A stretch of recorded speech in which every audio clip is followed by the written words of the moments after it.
चुनाव में बंदूक लेकर के आचार संहिता में घूम रहे हैं, तो ये कौन सा राज कहा जाएगा। ये लोग हार के बौखलाहट से डरे हुए हैं। बिहार की जनता जो है करारा जवाब इन लोगों को देगी।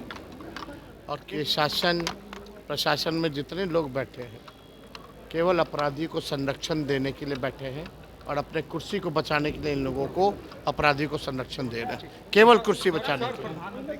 इस वक्त की ये बड़ी खबर सामने आ रही है जहां पर मोकामा में दुलार चंद यादव की हत्या हो गई है। इसको लेकर के राजनीतिक गलियारों में हलचल काफी ज्यादा तेज है। एक और जहां लगातार ये आरोप लगाया जा रहा है कि अनंत सिंह ने इस पूरे वारदात को अंजाम दिया, तो उसी के बाद अब बिहार के नेता प्रतिपक्ष तेजस्वी यादव ने इस मामले को लेकर के अपनी चुप्पी तोड़ी है और तेजस्वी यादव का ये बड़ा विवादित बयान जो है वो निकल करके सामने आया है।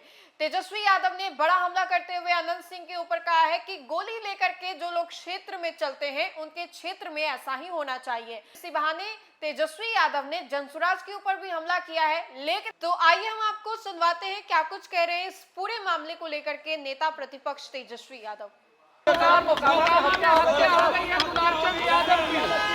एक मिनट नीचे एक बात समझने की जरूरत है।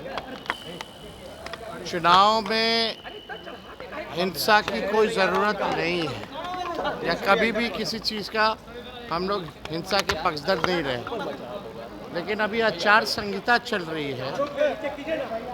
आचार संहिता है, चुनाव का समय है, फिर भी चुनाव के दौरान कैसे कुछ लोग जो है बंदूक गोली लेकर के घूम रहे हैं। बंदूक गोली लेकर के कैसे ये लोग घूम रहे कुछ लोग। और आप देखिएगा प्रधानमंत्री जी 30 साल पुरानी बातें करते हैं। 30 मिनट पहले क्या हुआ, आज एक एएसआई की सिवान में गला रेत करके मार दिया गया और दुलार चंद यादव जी की हत्या मोकामा में कर दी गई।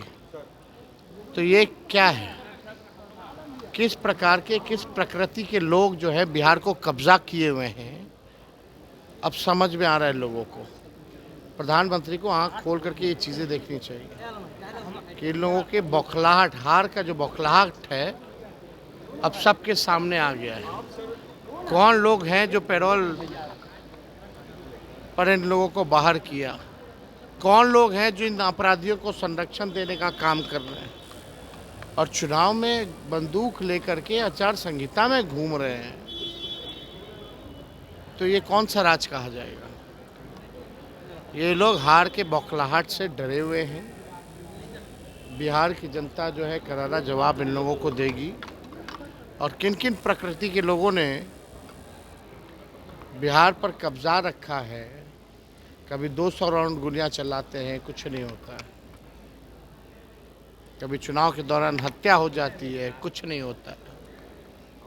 आप समझ जाइए कि शासन प्रशासन में जितने लोग बैठे हैं केवल अपराधी को संरक्षण देने के लिए बैठे हैं और अपने कुर्सी को बचाने के लिए इन लोगों को अपराधी को संरक्षण दे रहे हैं, केवल कुर्सी बचाने के लिए। प्रधानमंत्री कह रहे हैं कि आप भ्रष्टाचारी हैं और जो वादों का पिटारा खोल दिया है राहुल गांधी और आप, ये उन्होंने आज कहा है। वादा नहीं, प्रण है भैया। प्रधानमंत्री जी को थोड़ा पढ़ लेना चाहिए। प्रण है, प्रण। और प्रण को प्राण दिछावर करके भी अपने प्रण को पूरा करेंगे। चुनाव में जुमलाबाजी नहीं करता है तेजस्वी, जो कहा वो किया, जो कह रहा है करेगा। प्रधानमंत्री जी, तेजस्वी की उम्र कच्ची है पर जुबान पक्की है।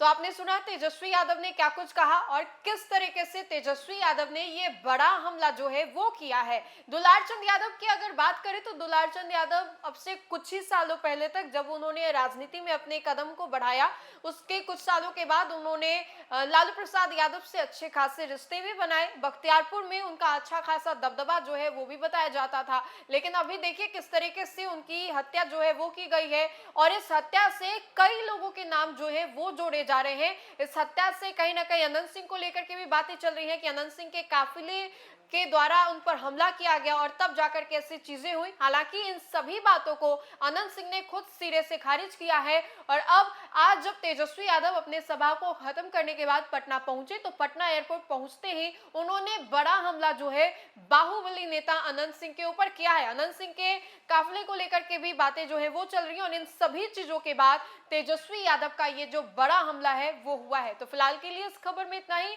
खबरों का सिलसिला लगातार जारी रहेगा। देखते रहे न्यूज़ फॉर नेशन। बहुत बहुत शुक्रिया।